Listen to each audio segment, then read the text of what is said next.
यदि आपको कुछ समय से लगातार प्यास ज़्यादा लग रही है या भूख ज़्यादा लग रही है या आपका वजन कम हो रहा है, तो ये निश्चित रूप से आप सभी के लिए चिंता का विषय हो सकता है। क्योंकि ये जो लक्षण हमने अभी बताए हैं, ज़्यादा प्यास लगना, ज़्यादा भूख लगना या वजन कम होना, ये सभी प्रारंभिक तौर पर देखा जाए तो ये मधुमेह के लक्षण होते हैं।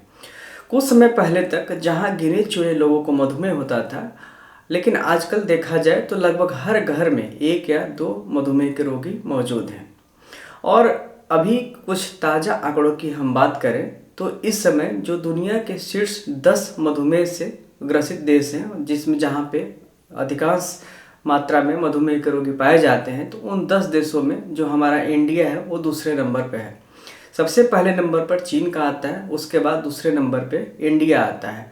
और एक अनुमान के मुताबिक अभी वर्तमान में पूरे भारतवर्ष में लगभग 77 मिलियन मधुमेह के रोगी हैं, जो कि अगले 10 से 15 सालों में लगभग 150 मिलियन होने की उम्मीद की जा रही है। तो दोस्तों, निश्चित रूप से यह एक बहुत ही चिंता का विषय है कि जिस तरीके से मधुमेह रोगियों की संख्या हमारे देश में तेज़ी से बढ़ रही है, ऐसे आने वाले समय में हर घर में सारे के सारे व्यक्ति मधुमेह से ग्रसित हो जाएंगे और यह अत्यंत चिंता का विषय है। और ऐसा क्यों हो रहा है, ये और अधिक चिंता का विषय है। तो इन दिनों जो मधुमेह के रोगियों की संख्या तेजी से बढ़ रही है, इसका सबसे प्रधान कारण है हमारी अनियमित जीवन शैली। दिनों दिन हम देख रहे हैं कि लोगों में मेहनत करने की आदत कम हो रही है, लोग परिश्रम करने से बचते हैं, साथ में खाने पे ज़्यादा ध्यान रहता है, अधिक मात्रा में खाना खाते हैं और विशेष रूप से मिठाई का सेवन ज़्यादा करते हैं, अल्कोहलिक चीज़ों का सेवन ज़्यादा करते हैं और घी तेल आदि जितने फास्ट फूड हैं उनका भी सेवन ज़्यादा मात्रा में करते हैं। और यह सभी मिलकर ही जो मधुमेह का एक प्रधान कारण बनते हैं।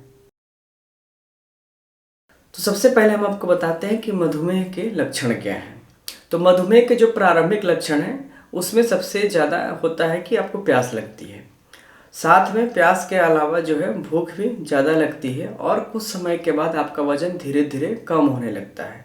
तो ये जो है 3 प्रमुख लक्षण है। इसके अलावा और भी बहुत से लक्षण मिलते हैं। इन प्रमुख लक्षणों के अलावा हाथ पैरों के नसों में झुनझुनी या सुन्नता होना, आँखों की दृष्टि कमज़ोर होना यानी कि विजन कम होना, नींद न आना, चिड़चिड़ापन बढ़ना और तमाम और भी बहुत से लक्षण होते हैं जो मधुमेह से हो सकते हैं। तो अगर आप में ये सभी लक्षण दिखते हैं तो कृपया आप इनको नज़रअंदाज नहीं करें। आसपास के कोई भी चिकित्सक से आप मिलकर अपना पूरा जांच अवश्य करवाएं। जो ब्लड शुगर से संबंधित जो जांच है उनको भी जरूर करा लें और समय रहते आप पता कर लें कि आप डायबिटिक है या नहीं है। अगर समय रहते आप डायबिटीज़ का पता कर लेते हैं और समय से इसका इलाज प्रारंभ कर लेते हैं तो आप इसको समय से नियंत्रित भी कर सकते हैं और इससे होने वाले जो दुष्परिणाम है, कॉम्प्लिकेशंस हैं, उनसे भी खुद को आप बचा सकते हैं। तो दोस्तों, अब बात करते हैं कि किन किन जांच से हम मधुमेह का पता कर सकते हैं।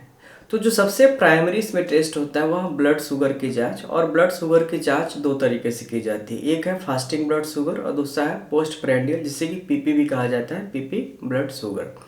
इसके अलावा जो तीसरा महत्वपूर्ण जांच है वो है HbA1c, जिसे ग्लाइकेटेड या ग्लाइकोसिलेटेड हीमोग्लोबिन कहा जाता है। और यह लगभग पिछले 3 से 6 महीनों का एक औसत ब्लड शुगर का लेवल देता है, जिससे कि हमको पता चल जाता है कि हमारा शुगर जो है पिछले 3-4 महीनों में उसका स्तर क्या था और अगर हम पहले से डायबिटिक हैं तो हमारा शुगर लेवल कंट्रोल है या नहीं है। इसके अलावा कुछ और जांच हमें करानी पड़ती है, जिससे पता चलता है कि अगर हमारा डायबिटीज़ काफ़ी समय से है तो उसके अभी कौन कौन से कॉम्प्लिकेशंस हमें हो रहे हैं। उसमें जो प्रमुख जांच है वो है ब्लड यूरिया की और सीरम क्रेटिनिन की जांच। इसके अलावा मूत्र की भी जांच कराई जाती है, जिससे कि पता चल जाए कि हमारी किडनी अभी भी सही सलामत है, ठीक से काम कर रही है। इसके अलावा हम आँखों की जांच भी कराते हैं, जिससे कि पता चले कि डायबिटीज़ का जो एक प्रमुख दुष्परिणाम होता है कि दृष्टि कमज़ोर होना, तो हमारा ठीक है या नहीं है। तो ये कुछ प्रमुख जांच है। इसके अलावा और भी बहुत सी जांच होती है, जैसे कि हम कोलेस्ट्रॉल की, लिपिड की जांच करा लेते हैं, लीवर की जांच करा लेते हैं, हार्ट की जांच के लिए ECG करा लेते हैं, जिससे कि पता चल जाता है कि अभी हम कितने सुरक्षित हैं और डायबिटीज़ के कितने कॉम्प्लिकेशन हमें हुए हैं या अभी भी हम उनसे सुरक्षित हैं। अब हम सभी देखते हैं कि इसके टाइप्स कितने होते हैं। तो मुख्य रूप से इसके दो ही टाइप होते हैं, टाइप 1 और टाइप 2। एक तीसरा भी टाइप होता है जो गर्भावस्था जन्य होता है, तो उसकी चर्चा हम यहाँ पे नहीं करेंगे, हम सिर्फ बात करेंगे टाइप 1 और टाइप 2 की। तो टाइप 1 एक ऐसा मधुमेह है जिसमें कि जन्म से ही इंसुलिन की कमी होती है। और कमी क्यों होती है कि कुछ ऑटो इम्यून कारणों से जो हमारा पैंक्रियाज होता है उसमें बीटा सेल्स पाई जाती है, जिससे इंसुलिन निकलता है, वो किसी वजह से ऑटो इम्यूनिटी के कारण जो डिस्ट्रॉय हो जाती हैं। इसमें किसी भी व्यक्ति को जन्म से ही इंसुलिन नहीं बनता। तो टाइप 1 में कोई भी दवा जो हम लोग मुंह से लेते हैं वो इसमें काम नहीं करती है, उसमें हमें इंसुलिन ही लेना पड़ता है।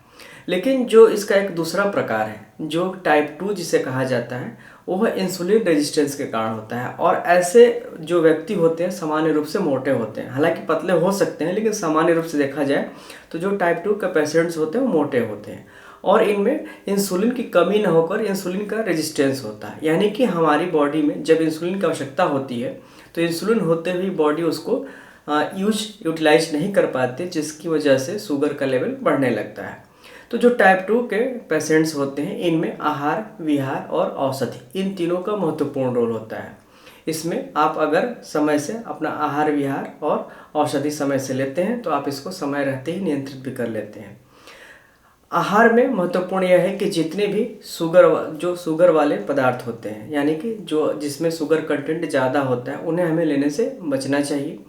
विहार का मतलब है कि हमको नियमित योग, व्यायाम और जो मॉर्निंग वॉक, ये सब हमको नियमित रूप से करना चाहिए, क्योंकि ये केवल अगर हम इसको भी सही से कर लेते हैं तो वो काफ़ी हद तक जो है हमारे शुगर को कंट्रोल करने में मददगार सिद्ध होती है।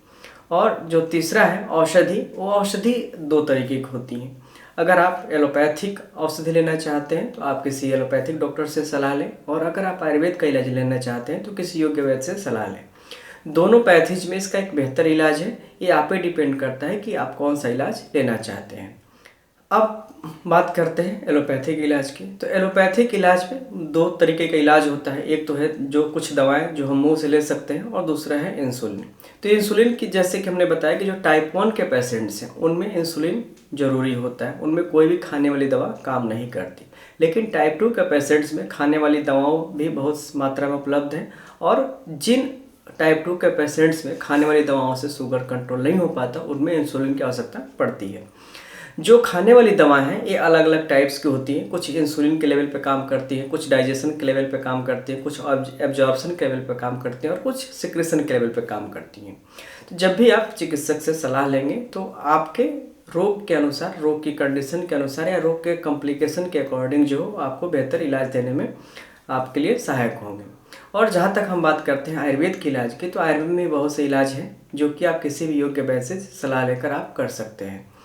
जितनी एलोपैथी दवाएं सक्षम हैं उतनी ही आयुर्वेदिक दवाएं भी सक्षम हैं आपके शुगर के इलाज के लिए। तो जब भी आपको ऐसी कोई शंका हो तो आप निश्चित रूप से अपने चिकित्सक से सलाह लें। जिस पद्धति का इलाज लेना चाहें उस पद्धति के आप चिकित्सक से मिलें और इसका समय रहते इलाज कराएं। निश्चित रूप से समय रहते आपका जो है ब्लड शुगर लेवल कंट्रोल हो जाएगा।